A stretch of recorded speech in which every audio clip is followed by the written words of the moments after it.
Hello friends, today we are going to study DDA. DDA stands for Digital Differential Analyzer Algorithm. ये बहुत famous algorithm है computer graphics में. It is also worked on floating point domain. That is ये floating point numbers पे काम करता है. हमारा जो पॉइंट्स आएंगे दैट इज़ पिक्सेल्स बनेंगे वो पॉइंट्स में आएंगे. तो इसको सॉल्व करने के लिए ये इसका एल्गोरिदम गिवन है. इस एल्गोरिदम के बेस पर हम इसका न्यूमेरिकल सॉल्व करेंगे जो कि ये है.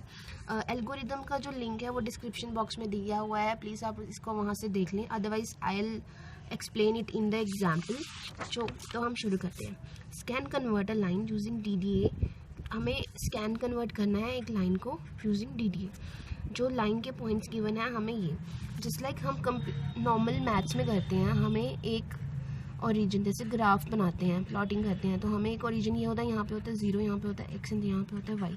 सिमिलरली हमने कंप्यूटर की स्क्रीन पे इसको कैसे प्लॉट करना है, एक लाइन को. अगर हम नॉर्मली देखें तो ये लाइन कैसे प्लॉट होगी. 0 1 2 3 4 5 1 2 3 4 5 2 1 2 1 का यहाँ बनेगा और 6 2 that is 6 and here it is 2.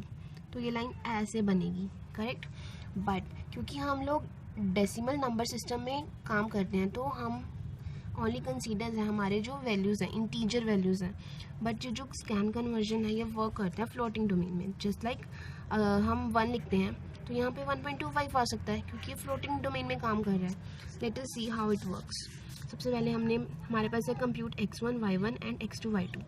तो x1 की वैल्यू कितनी है हमारे पास 2 and x2 is 6, y1 is 1 and y2 is 2, correct. अब हमने क्या कंप्यूट करना है dx और dy. dx that is x2 minus x1 and dy that is equal to y2 minus y1. x2 की वैल्यू कितनी है 6, x1 की वैल्यू 2, इसकी value 2 minus 1 this is equal to 1 and dx की वैल्यू कितनी आ गई 4, करेक्ट. अब हमारे पास वैल्यूज आ गए. Now next point is dx is equal to dy that is equal to 0. Is it 0? No. अगर ये 0 है इसका मतलब ये एक पॉइंट बनेगा जस्ट लाइक दिस. अगर हमें वैल्यूज दी होती है 2 1 एंड 2 1 क्योंकि क्या बनने वाला था एक पॉइंट. बट यहाँ पर हमें वैल्यूज है 6 2 तो ये एक लाइन ही बनेगी. अब next condition this is false so this is not going to work. Now here comes point number 4 is if absolute of dx is greater than absolute of dy is absolute means हमने positive value को देखना है. dx की value कितनी है 4 is greater than dy is what 1. तो step की value कितनी होगी abs of dx this means 4. it is true yes then we are not going to consider this one. अगर ये इससे लेस होता तो हम ये dy की वैल्यू लेते बट ये इससे ग्रेटर है तो हमने dx की वैल्यू ली है. Now x increment. x को इंक्रीमेंट कितना मिलेगा दैट इज ये x की वैल्यू है ये कितना इंक्रीमेंट इस तरफ जाएगा और y की वैल्यू कितनी इंक्रीमेंट होगी ये अब हम देखेंगे. The point number 5 x increment is equal to dx divide by step.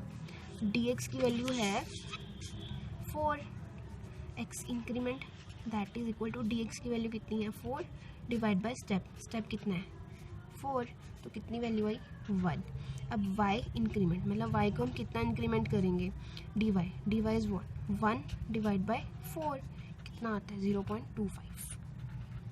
अब रियल वर्क शुरू होगा जस्ट लाइक लूप. अब हमने सिर्फ इंक्रीमेंट्स करना है वैल्यूज़ को, करेक्ट. हमारे पास इनिशियल वैल्यू कितनी थी x y और जो पॉइंट बनेगा हमारा x की वैल्यू कितनी थी 2 1 इनिशियल वैल्यू 2 1. फर्स्ट पॉइंट क्या बनेगा 2 1 पे प्लॉट हो रहा है just like here 2 1. Next one is x में कितना इंक्रीमेंट हो रहा है 1 का और x की वैल्यू कितनी थी 2 2 + 1 इज 3 और y में कितने का इंक्रीमेंट हो रहा है 0.25 then the value is 1.25. The point will plotted on 3 and 1.25. ये इसकी पिक्सल लोकेशन आ गई. नेक्स्ट वन इज x की वैल्यू इंक्रीमेंट हो गई 4 और y की वैल्यू में 0.25 किया 1.50 and the value is 4 and 1.50.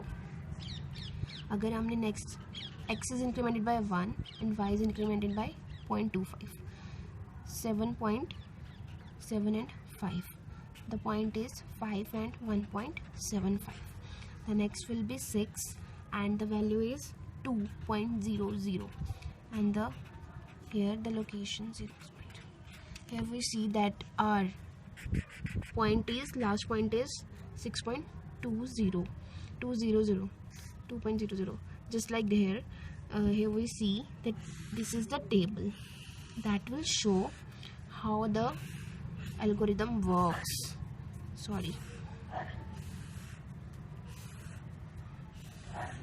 This table shows the value, how we calculated it. It is very easy since we see it from the starting. Here just see the incrementation. Here x is incremented. We can see this is very easy, and the algorithm same works on the similar order.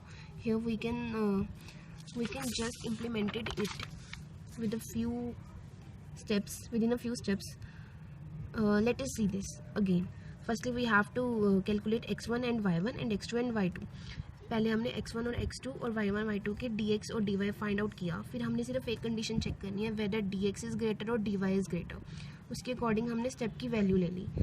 बस हमने क्या करना है, x1 और x2 की जो dx और dy की जो वैल्यू है हमने उसको स्टेप के साथ डिवाइड किया, और जो वैल्यू आ रही है हमने उसको स्टार्टिंग पॉइंट से लेकर करना है till we get the last point. And ये हमारा आंसर है कि DDA वर्क करेगा इस ऑर्डर में. Thank you guys, hope you understand it. Please like it.